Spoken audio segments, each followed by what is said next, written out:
So good morning. So ప్రార్థన చేసుకుందాం. ప్రేమ గల మా తండ్రి, జీవం గల మా ప్రభువా, ఇక పరిశుద్ధ దినాన్ని నీ సన్నిధిలోకి రావడానికి మీరు మాకు ఇచ్చిన కృపను బట్టి నీకు వందనాలు చెల్లిస్తా ఉన్నాం. మా జీవితాలని నిర్మించావు. ఒక ఉద్దేశంతో, ఒక అసైన్మెంట్తోనే మాకు ఈ భూమి మీదకి పంపించావు.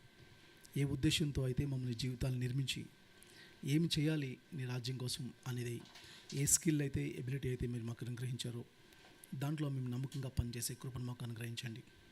ప్రభు గదవా, మాకు ఇస్తున్న రీసోర్సెస్ని బట్టి, ఎన్వైరన్మెంట్ని బట్టి, టైంని బట్టి నీకు వందనాలు ప్రభా. ఇవన్నీ ఉపయోగించుకొని నీకు విరోధంగా బ్రతుకుతున్నామా, లేకపోతే ప్రభా దేవుని రాజ్యాన్ని స్థాపించడంలో మా కాంట్రిబ్యూషన్ ఉందా లేదో మేము ఆలోచించుకుంటూ మాకు ఇస్తున్న ఈ సమయాన్ని బట్టి నీకు వందనాలు ప్రభు. ఇది కదవా మా యొక్క 6 days, ఇది కదవా మా యొక్క ఫ్యామిలీస్తో, ఫ్రెండ్స్తో, మా జాబ్స్తో మేము స్పెండ్ చేసాం.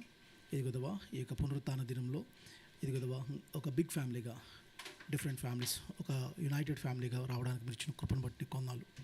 మా ఫ్యామిలీలో ఉన్న ఇష్యూస్ని, మా వర్క్ ప్లేసెస్లో ఉన్న ఇష్యూస్ని ప్రభు ఇది కదవా నీ వాక్యం యొక్క వెలుగులోంచి ప్రభావ మేము ఆలోచించుకొని ఇక్కడి నుంచి కొన్ని నిర్ణయాలు తీసుకొని బయటకు వెళ్ళడానికి, బయట ఉన్న సమాజాన్ని బాగు చేయడానికి మమ్మల్ని వాడుకొని నడిపించబడుతూ ఉన్నాం.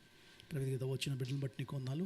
రానున్న బిడ్డలు ఎవరైతే ఆన్ ద వే ఉన్నారో బిడ్డలను కూడా సకాలంకు సమకూర్చి నడిపించమని, ఈ ఆరాధన సమస్తము మహిమకరంగా జరగడానికి మీ కృపను అనుగ్రహించి నడిపించమని మా ప్రభును రక్షకుడైన యేసుక్రీస్తు నామమున అడిగి వేడుకుంటున్నాం తండ్రి, ఆమేన్.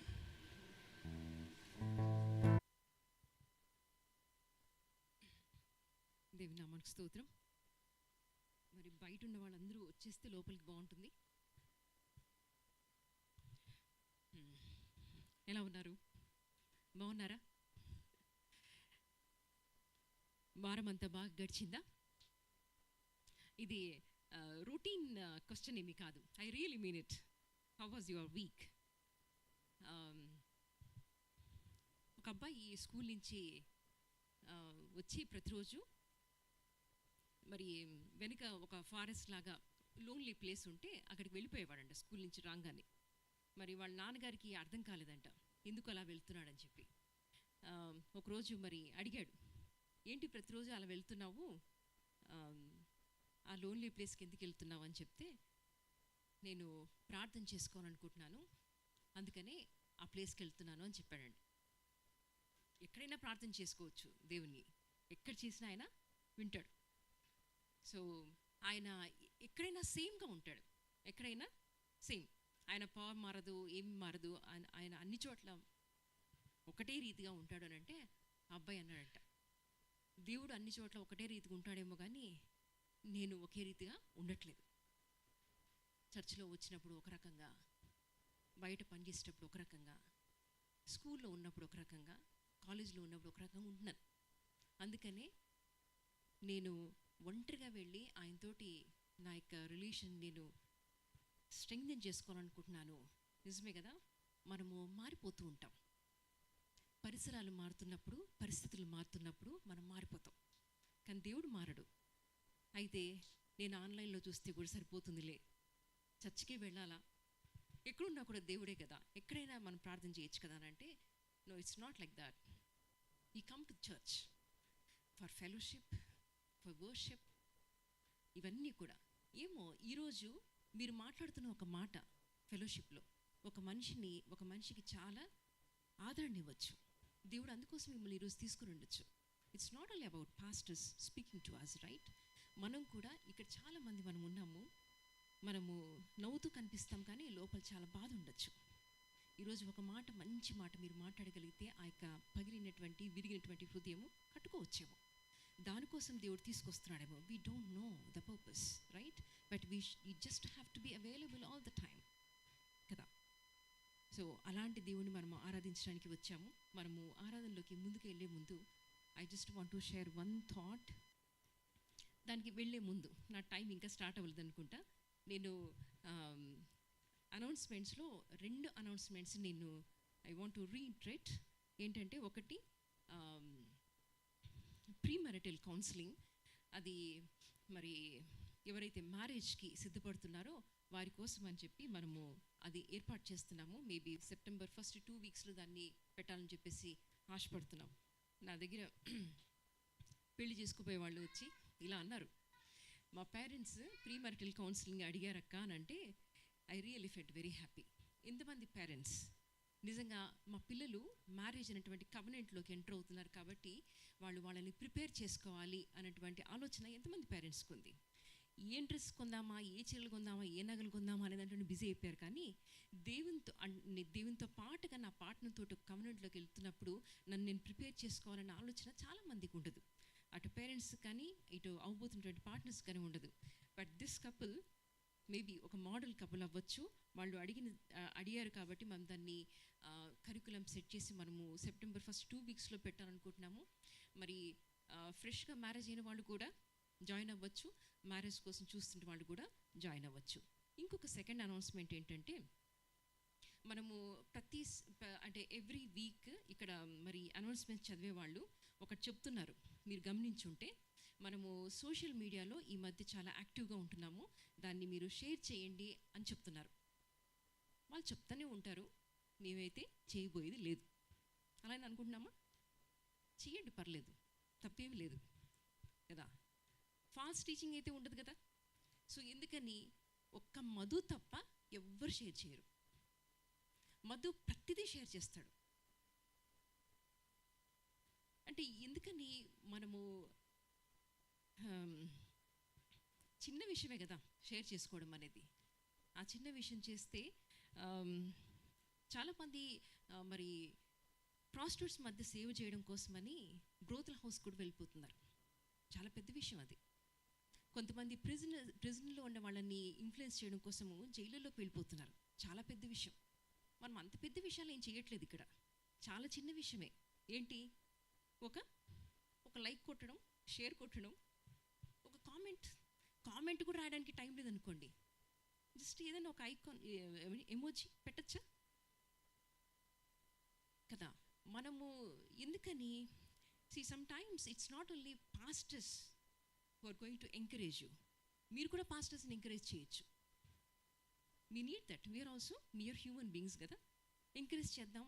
మనము మీరు ఎన్ఎల్ఏజీ చర్చ్ చూసుకున్న, హైదరాబాద్ బ్యాప్టిస్ట్ చర్చ్, ఇవన్నీ కూడా 2-3తోటి స్టార్ట్ అయ్యారు. బట్ స్టార్ట్ అయినటువంటి ఆ మనుషులు ఇప్పుడు పెద్ద పిల్లర్స్ లాగా నిలిచారు. సో ఇక్కడ ఉన్నటువంటి మనం కూడా ఒక విజన్ తోటి, బ్రదర్ ఎప్పుడు చెప్తారు, I just started this umbrella and you all have come with the same vision. ఎవరైతే సేమ్ విజన్తో ఉన్నారో, లైక్ మైండెడ్తో ఉన్నారో మనం కలిసి వచ్చాము అని చెప్పి కదా. కాబట్టి దయచేసి అది కూడా చేయండి. పాస్టర్స్ని ఎంకరేజ్ చేయండి. ఎప్పుడైనా లోగా ఫీల్ అవుతూ ఉండొచ్చు పాస్టర్స్, ఒకసారి కాల్ చేసి ఎలా ఉన్నారని అడగండి. వాళ్ళకి కూడా హెల్త్ బాగోకుండా ఉండొచ్చు, ఒకసారి కాల్ చేసి ఎలా ఉన్నారని అడగండి. They will feel happy and they will feel encouraged కదా. ఎప్పుడు వాళ్ళ నుంచి ఎక్స్పెక్ట్ చేయడం కాకుండా ఒక గోల్డెన్ రూల్ ఉంది. ఏంటి తెలుసా? ఒకసారి మనం చదువుదామా? Matthew 7th chapter. Golden rule ఏంటంటే, Matthew 7th chapter 12th verse. Do to others whatever you would like them to do to you. This is the essence of all that is taught in the law and the prophets. This is the golden rule. మనకి వేరే వాళ్ళు ఎలా చేయాలనుకుంటామో అలా మనము చేయాలనేదే essence of the Christianity కదా. అయితే ఇలాగనే ఆ గోల్డెన్ రూల్ చెప్పుకుంటూ వెళ్తూ యేసు ప్రభుల వారు 2 మనుషుల్ని మన ముందు పెడతారు. 2 మనుషులు ముందు పెడతారు. ఏంటంటే, there are 2 men, okay, both have started building their houses. ఎట్లాగంటే, ఒకరేమో చాలా గబగబా కట్టాలనుకున్నాడు ఇల్లు. ఓకే, సో షార్ట్ కట్లో కట్టేద్దాం ఇల్లు అనుకొని చెప్పేసి శాండ్ మీద ఇల్లు కట్టడం స్టార్ట్ చేశాడు. ఇంకొకడు దేవుని యొక్క ప్రిన్సిపల్స్ని అర్థం చేసుకొని, నేనైతే లోతుగా పునాది వేసి దాని మీదనే కడతానని చెప్పేసి లోతుగా తవ్వి దాని మీద ఇల్లు కడతాడు.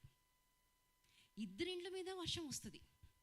2 ఇండ్ల మీద ఆ యొక్క వాటర్స్, ఆ యొక్క ఫ్లడ్ వాటర్స్ వాటిని దానికి ఎగెయిన్స్ట్గా మరి పడద్రోయాలని చెప్పేసి ప్రయత్నం చేస్తాయి. ఎందుకు? దేవుని యొక్క చిత్త ప్రకారం విజ్డమ్ ఉపయోగించి కట్టాడు కదా.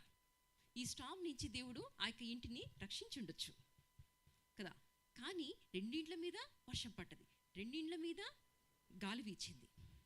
అప్పుడే కదా అర్థమవుతుంది నేను విజ్డమ్ను ఉపయోగించి కట్టాను అని. నీకు అర్థం అవ్వడమే కాదు, పక్క వాళ్ళకు కూడా ఓకే ఇలా కడితేనే నిలబడుతుంది అని చెప్పేది అర్థమవుతుంది కదా. సో ఇద్దరి ఇండ్ల మీద మరి వర్షం పడ్డది, గాలి వీచింది. ఇప్పుడు ఎవరిది పడిపోయిందని అంటే చాలా తొందరగా షార్ట్కట్లో నేను సాధించేస్తాను అనుకున్నాడు చూసారా, అతని యొక్క ఇల్లు పడిపోయింది. మరి ఎక్కడైతే లోతుగా తవ్వి మరి కట్టాడో అతని ఇల్లు నిలబడ్డది. అంటే there is God's principle and he followed that principle. మనం కూడా చాలా షాలోగా పైపైన మట్టికి చూస్తుంటాం, పైపైన మట్టికి భక్తి.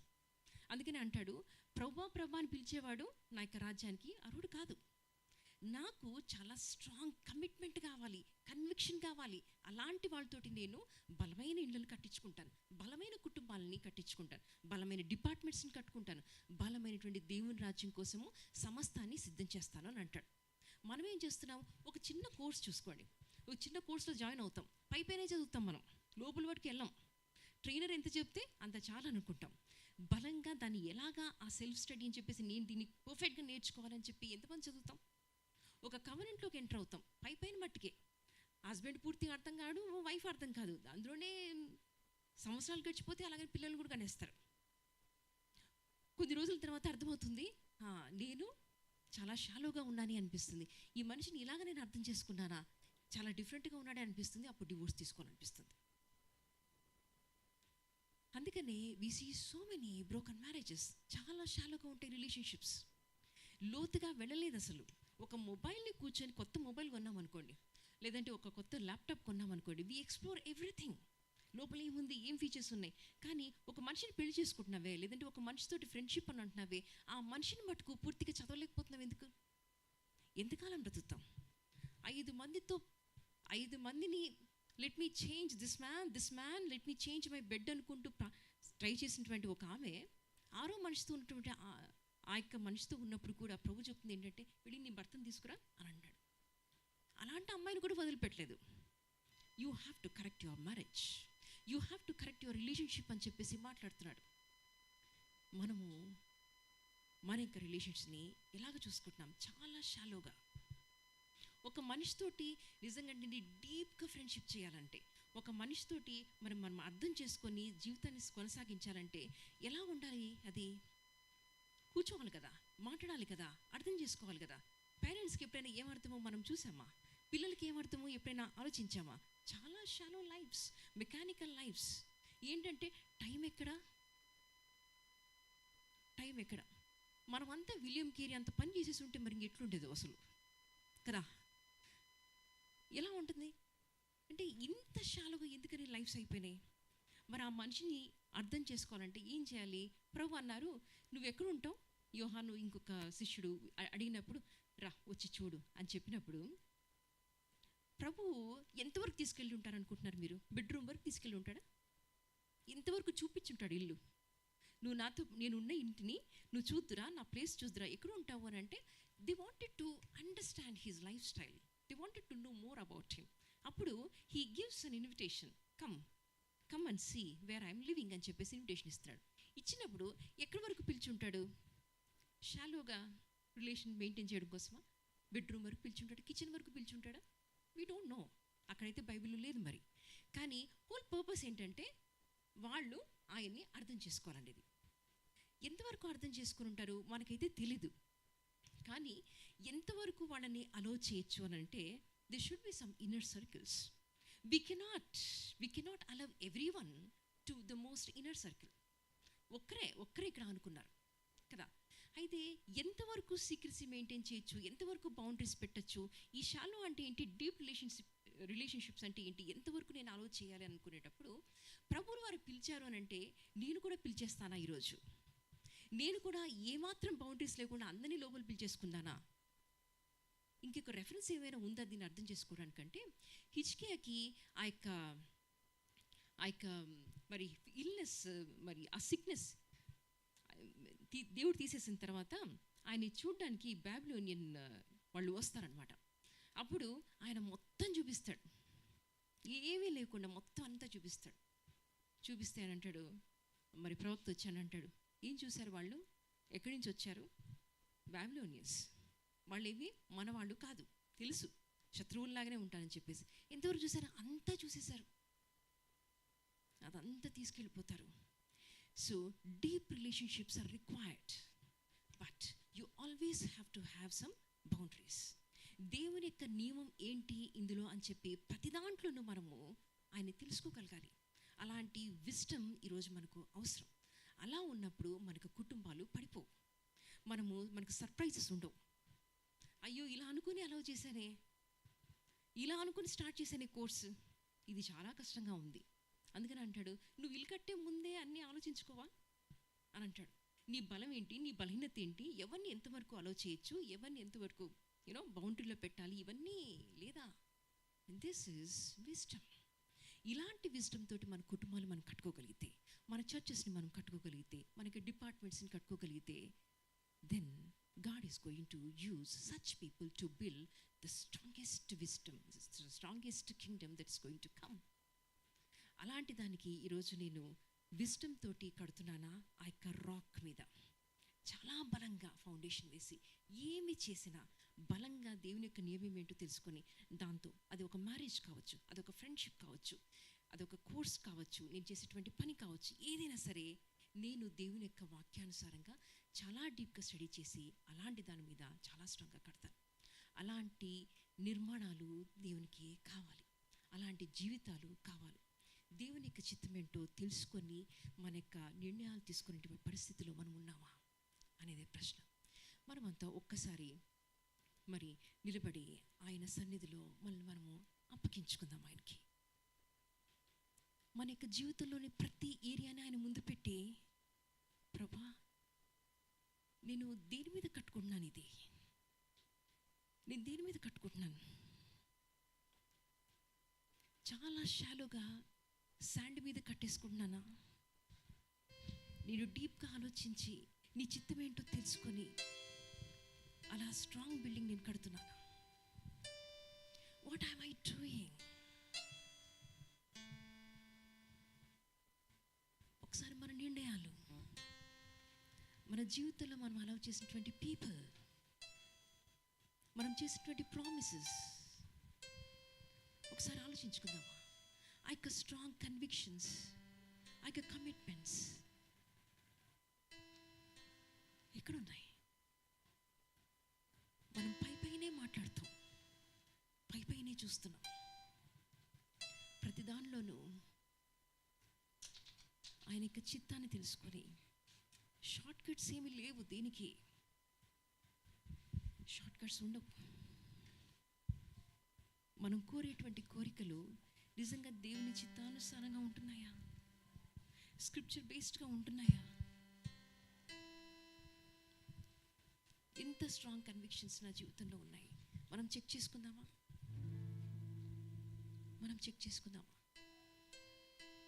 మీరెవ్వరూ ఇన్సెన్సిటివ్గా నిలబడిపోవద్దు. మనమందరం నోరు తెరిచి ఆయన ఆరాధిద్దాం. ఆయన ఆరాధించడానికి వచ్చాం. మరి హృదయాన్ని సిద్ధం చేసుకుందామా? మనస్ఫూర్తిగా ఈ మాట చెప్తామా? నేను పోలిన వారు ఎవరున్నారు ప్రభా, బట్ నేను నీ పోలికలోకి మారాలనుకుంటున్నాను. నీకులాగా ఏది చేసినా స్ట్రాంగ్గా ఎప్పటికీ నిలబడిపోయాక. I don't want to lose people in my life. I don't want to build a relationship, shallow relationships with ప్రభా. ఏదైనా నేను ఏమి చేసినా నా యొక్క ఫుట్ ప్రింట్ అక్కడ ఉండాలి, నా యొక్క signature. I have to leave that. ఈరోజు అలాంటి స్ట్రాంగ్ కన్విక్షన్స్ ఉన్నటువంటి ఒక స్ట్రాంగ్ పర్సనాలిటీ కోసం ప్రార్థన చేద్దామా? అలాంటి క్యారెక్టర్ తోటి ఆయన తన రాజ్యాన్ని నిర్మించుకుంటాడు. ఈ పాట పాడుతుండగా మనం నిర్ణయించుకుందాం.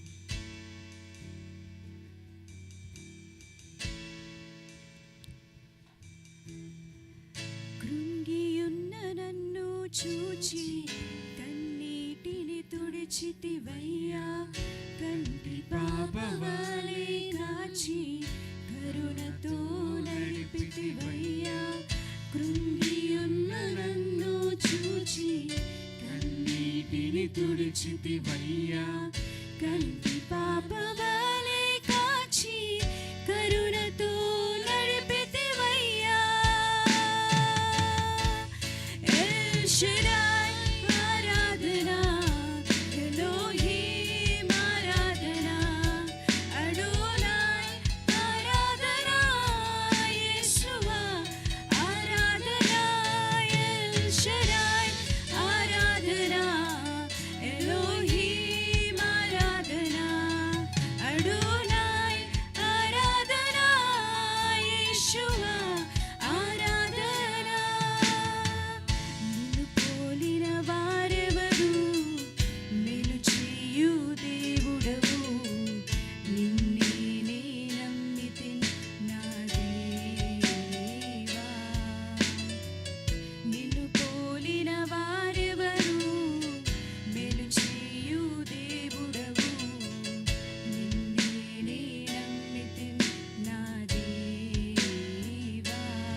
జీవితములకు ఆధారము చేసుకొంటిని.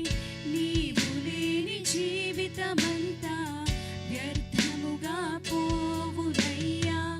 నిన్నే నా జీవితములకు ఆధారము చేసుకొంటిని. నీవు లేని జీవితమంతా వ్యర్థముగా పోవునయ్యా. ఎల్ షడాయ్ ఆరాధన, ఎలోహీం ఆరాధన, అడోనాయ్ ఆరాధన, యేషువా ఆరాధన. ఎల్ షడాయ్ ఆరాధన, ఎలోహీం ఆరాధన, అడోనాయ్ ఆరాధన, యేషువా ఆరాధన.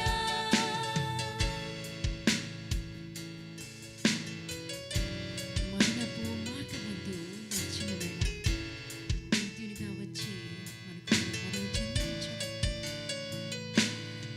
ఆయనే మన జీవితానికి ఆధారం చేసుకున్నాం కదా. మనం రక్షించబడాం. No one can shadow this faith. No one can మరణపు మార్గమందు నడిచిన వేళయందు వైద్యునిగా వచ్చి నాకు మరో జన్మనిచ్చితివయ్యా. మరణపు మార్గమందు నడిచిన వేళయందు వైద్యునిగా వచ్చి నాకు మరో జన్మనిచ్చితివయ్యా. ఎల్ షడాయ్ ఆరాధన, ఎలోహీం ఆరాధన, అడోనాయ్ ఆరాధన, యేషువా ఆరాధన. ఎల్ షడాయ్ ఆరాధన, ఎలోహీం ఆరాధన, అడోనాయ్ ఆరాధన, యేషువా ఆరాధన. ఎల్ షడాయ్ ఆరాధన, ఎలోహీం ఆరాధన, అడోనాయ్ ఆరాధన, యేషువా ఆరాధన. ఎల్ షడాయ్ ఆరాధన, ఎలోహీం ఆరాధన, అడోనాయ్ ఆరాధన, యేషువా ఆరాధన. Yes, Lord. ప్రభా, మిమ్మల్ని మేము ఆధారంగా చేసుకుంటున్నాం తండ్రి మా జీవితంలో. And nothing can shadow this faith. ఎన్ని గాలులు వీచినా ప్రభా, ఎంత వర్షం వచ్చినా తండ్రి, మమ్మల్ని భయపెట్టేటువంటి అలలు ఎన్ని కొట్టినా అవన్నీ కూడా నేను నీ మీద ఆధారపడిన ఇంటిని కట్టుకున్నాను. నేను నీ మీద ఆధారపడుతున్నానటువంటి హోప్ ఈ ప్రపంచానికి తెలుస్తుంది ప్రభా. దానికోసమే నా జీవితంలో మీరు అది ఆలోచిస్తున్నారు. So this should change my perspective. ఎందుకు నాకు ఇన్ని కష్టాలు? ఎందుకు? అప్పుడే కదా దేవుడు తెలియనట్టు వాళ్ళు పెయిన్ని చూసేటువంటి విధానం మారుతుంది. నిన్ను చూసినప్పుడు జీవితాన్ని ఎలా చూడాలి అనేటువంటి పర్స్పెక్టివ్ వాళ్ళకి అర్థం అవ్వాలని God is allowing all these winds, all these flood waters, but your home is going to stand firm because you have built that on the faith ground. నీ మీద ఆధారపడి నా కుటుంబాన్ని కట్టుకున్నాను ప్రభా. నీ మీద ఆధారపడి నేను ఈ జాబ్ తెచ్చుకున్నాను తండ్రి. నీ మీద ఆధారపడి కోర్సెస్ స్టార్ట్ చేస్తున్నాను. Give me that strong conviction అని చెప్పి ప్రార్థన చేద్దామా? ఏ పని చేసినా ఆయనలో నిలబడి ఒక స్ట్రాంగ్ కన్విక్షన్ తోటి చేద్దామని. నాసిరకమైన పనులు వద్దు మనకు. ఒక చిన్న వర్షం వస్తే అది పడిపోయేటువంటిది. ఒక చిన్న కష్టం వస్తే నువ్వు చేసిన పని విరిగిపోయేటువంటిది. అలాంటి నాసిరకమైనటువంటి జీవితాలు వద్దు. ఆయన కోసం నాణ్యమైనటువంటి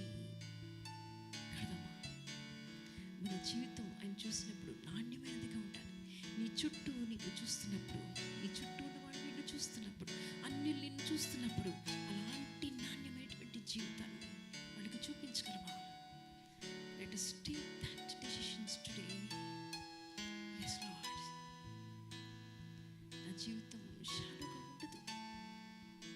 నా యొక్క ఫ్రెండ్షిప్, నా యొక్క రిలేషన్షిప్స్, నా యొక్క కవెనెంట్, నా యొక్క మ్యారేజ్, ఇవన్నీ కూడా ప్రభా నేను రిపేర్ చేసుకుంటాను ప్రభా అని చెప్పి మనం ఆయన సన్నిధిలో ఒప్పుకుందామా? ఈ యొక్క ప్రపంచానికి ఏం కావాలి? ఈరోజు కడితే రేపు కూలిపోయేటువంటి భవనాలు కాదు, అలాంటి నాశరకమైనది కాదు, నాణ్యమైనటువంటివి కావాలి. అది ఎలా వస్తుంది? అలాంటి ఒక స్ట్రాంగ్ క్యారెక్టర్ని ఈరోజు ఈ ఆరాధన ద్వారా దేవునికి సమర్పించుకుందామా? ఒకవేళ అలాంటి స్ట్రాంగ్ క్యారెక్టర్ మనలో లేదు అని అంటే maybe this is the time, take a strong decision. ఈరోజు నుంచి నేను ఏమి చేసినా నీకోసం చాలా భద్రంగా గట్టిగా చేస్తాను ప్రభు. You are not a follower so that people can follow you up, so that people can give you instructions to do this, that. You are a leader, and you are a priest, you are a king and queen. మనకు follow ups అక్కర్లేదు, మనకు reminders అక్కర్లేదు. Let's take some strong decisions today. I'm going to correct all this. Prabha, thank you so much for this beautiful morning. నేను ఆరాధించేటువంటి కృపను, నన్ను నేను correct చేసుకునేటువంటి కృపను ప్రభా మీరు మాకు ఇచ్చారు. అందరిని బట్టి స్తోత్రాలు చెల్లించుకుంటున్నాను. నేను మీరు మాతో ఇంకా మాట్లాడండి ప్రభా, మీరు మాతో ఇంకా మాట్లాడండి తండ్రి, మీరు మాతో మాట్లాడండి ప్రభా. మేము వినడానికి ఇష్టపడుతున్నాం. మీరు మమ్మల్ని చెక్కుతూ ఉంటే ప్రభా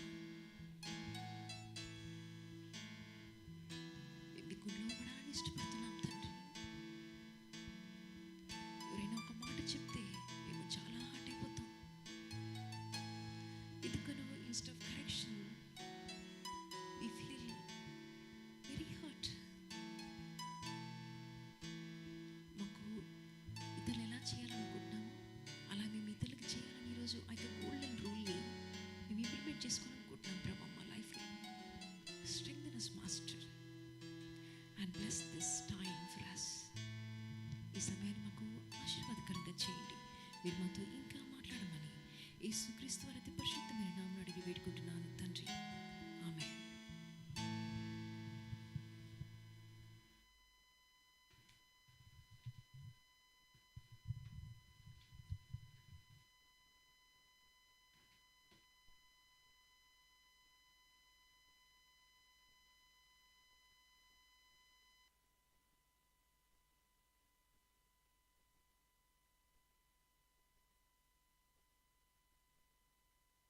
Praise the Lord, everyone.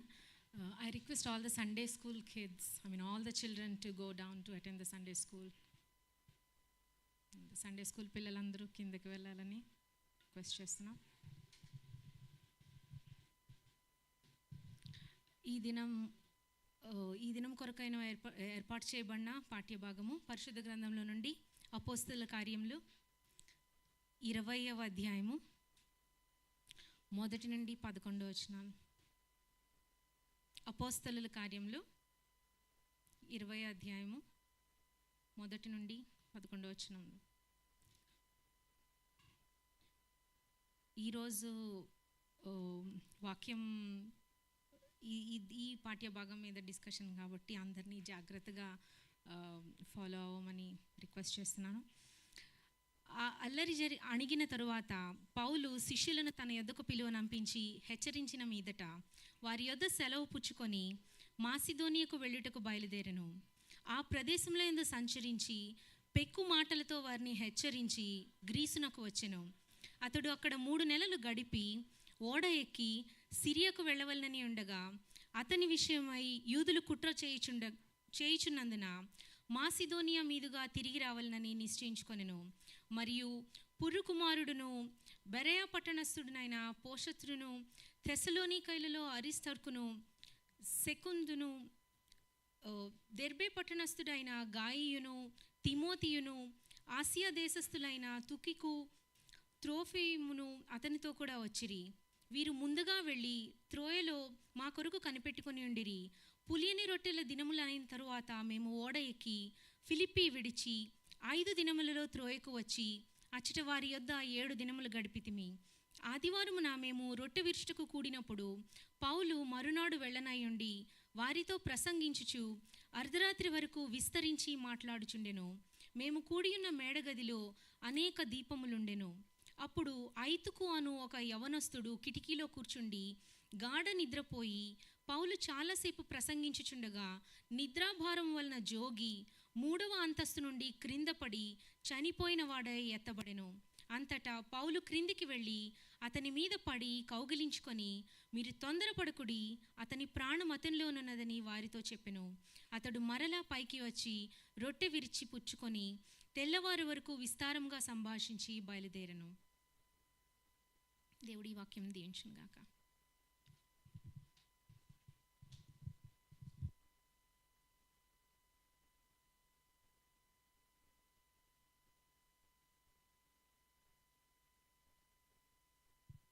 So ప్రార్థన చేసుకుందాం.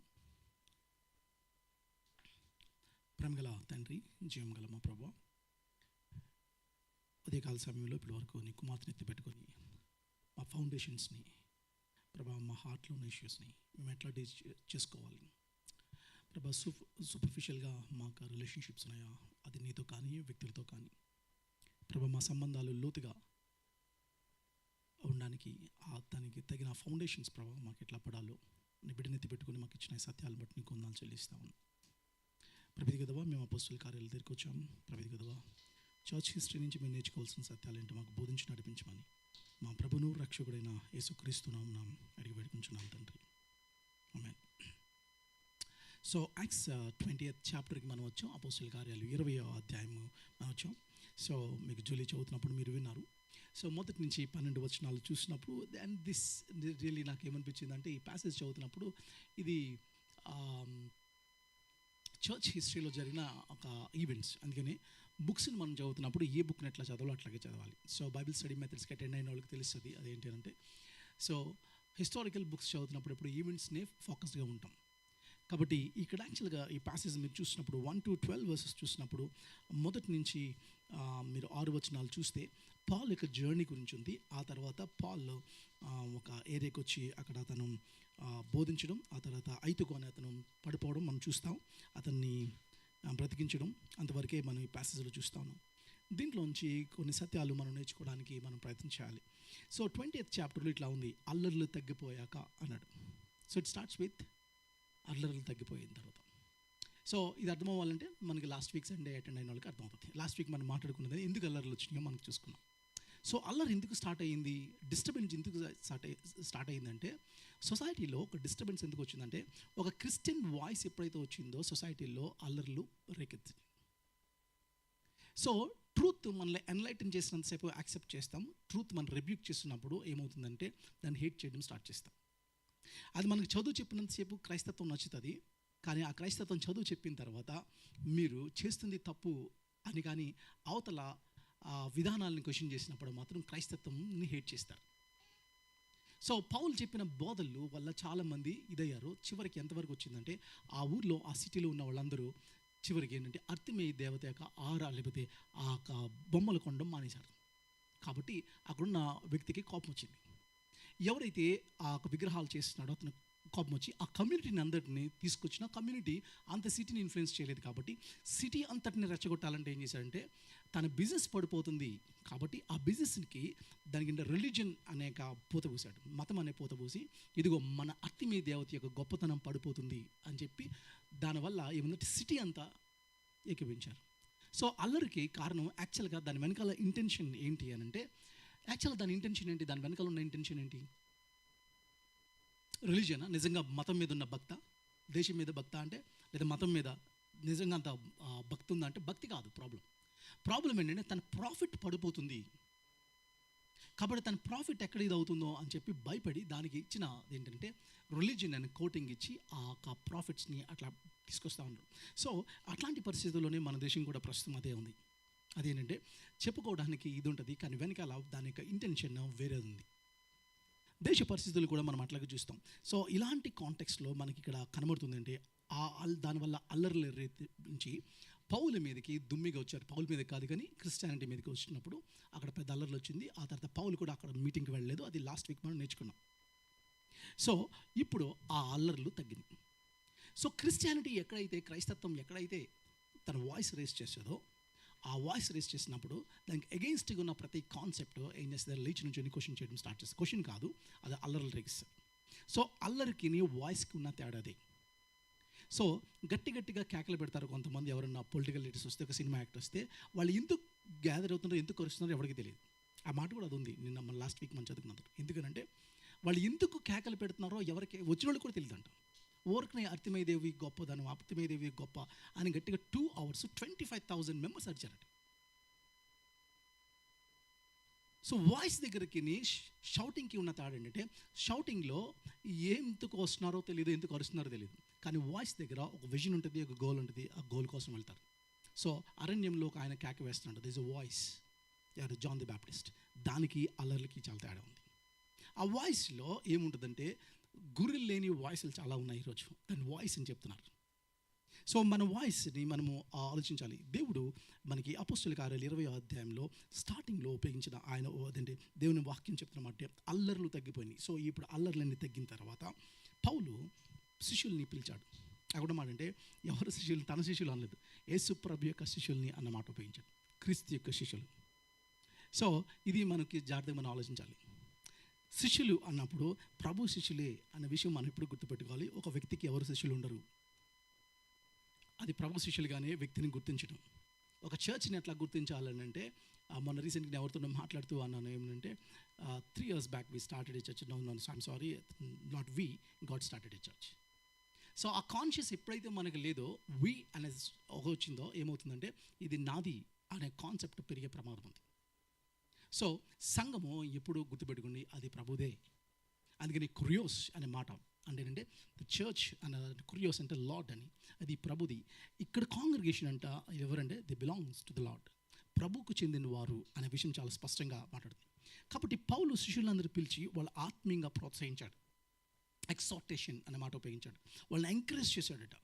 ఆ తర్వాత పౌలు మాసిదోనియాకి వెళ్ళాడు. ఆ తర్వాత గ్రీస్ వచ్చాడు. గ్రీస్ నుంచి మళ్ళీ సిరియా వెళ్దాం అనుకుంటే తనకు ఒక విషయం తెలిసింది. అదంటే ఈ ఓడలో, ఈ షిప్లో పౌల్ని చంపడానికి కొంతమంది ప్లాన్ చేసుకుని కూర్చున్నారనే విషయం తెలిసి పౌల్ మళ్ళీ షిప్ ఎక్కకుండా మళ్ళీ మాసిదోనియా వచ్చేసాడు. అది కాంటెక్స్ట్. సో మీరు చూడండి, ఒక ప్లేస్కి దేవుడు తను తీసుకెళ్తున్నాడు. ఎక్కడేంటంటే, మీ యొక్క విట్నెస్, అపోస్తల కార్యాలు 1వ అధ్యాయం 8వ వచనంలో మనం ఏం నేర్చుకున్నామంటే, స్టార్టింగ్లో మనం ఏంటంటే, మీ విట్నెస్ ఎక్కడి నుంచి స్టార్ట్ అవుతుందంటే, పరిశుద్ధాత్మ శక్తిని పొందిన మీరేం చేస్తారంటే, మీ విట్నెస్ ఎక్కడి నుంచి స్టార్ట్ చేస్తుందంటే, యెరూషలేములో స్టార్ట్ అవుతుంది, యూదయ, ఆ తర్వాత సమరయ, ఆ తర్వాత బూదిగంతాల వరకు వెళ్తుంది అని చెప్పాడు.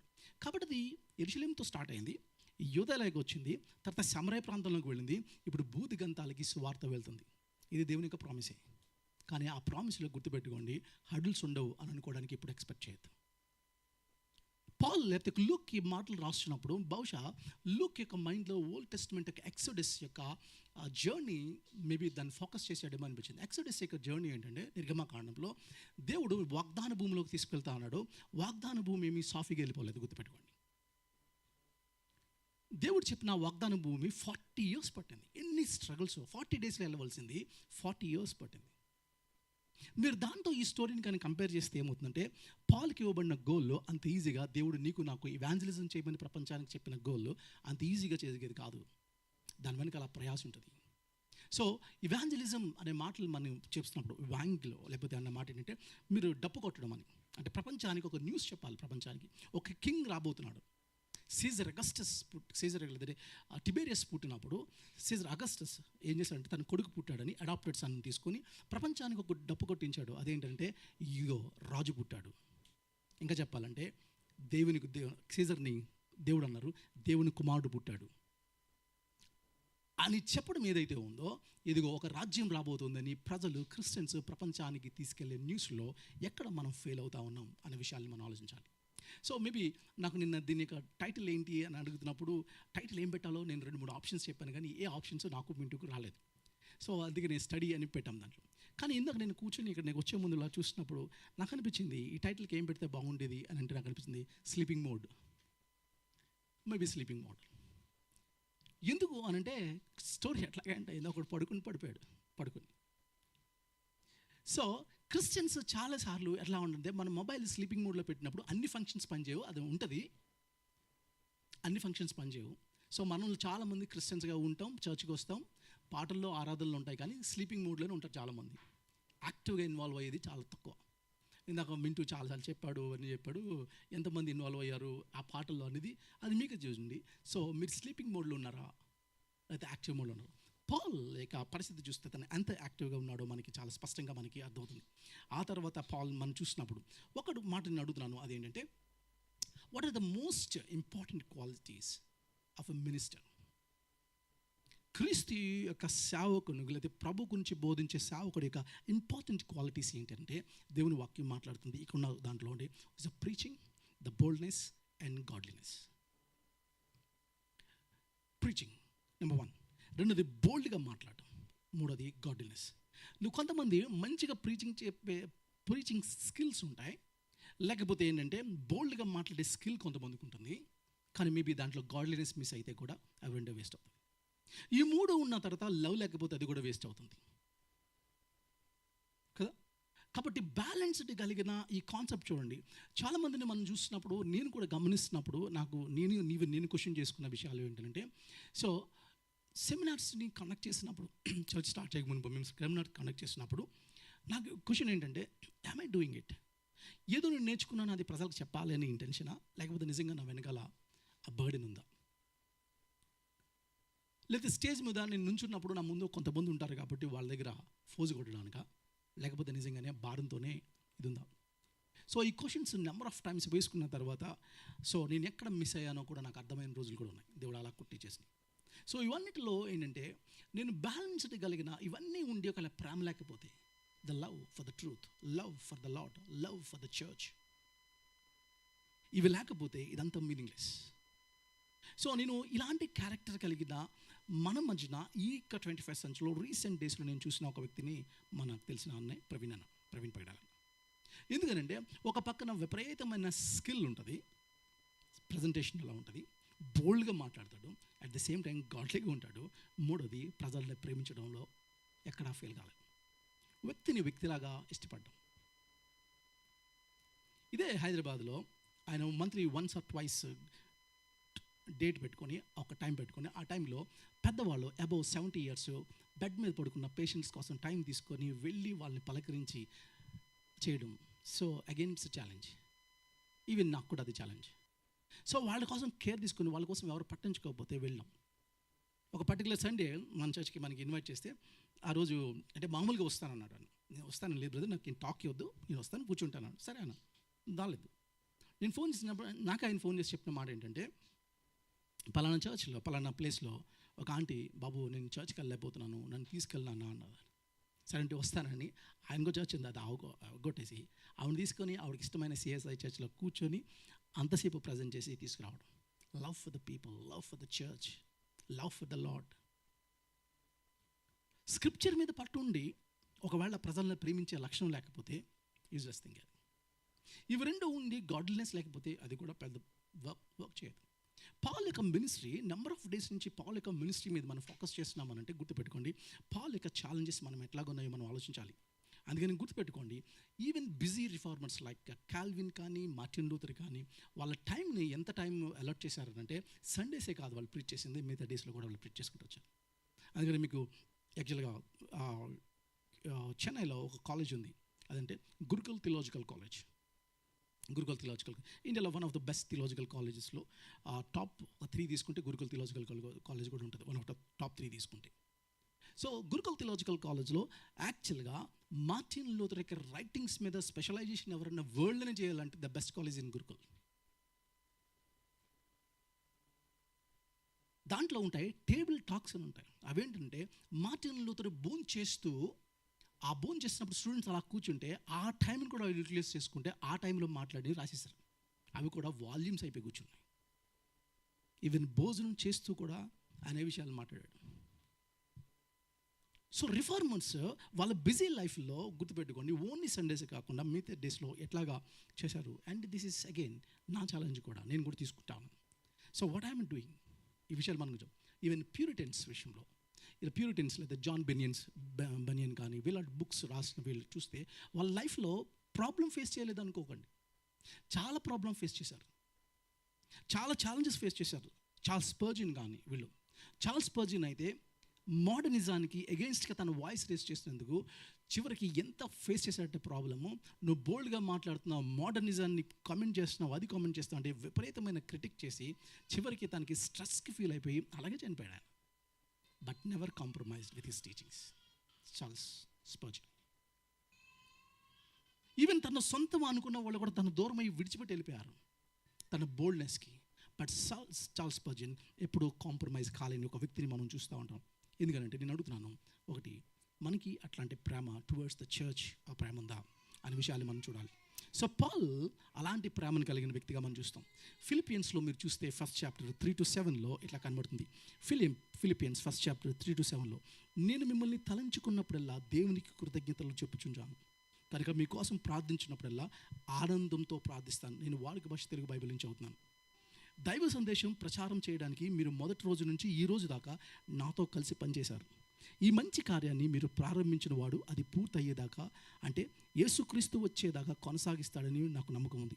మీరు నా హృదయంలో ఉన్నారు కనుక మీ అందరి గురించి నేను ఈ విధంగా ఆలోచించడం సమంజసమే.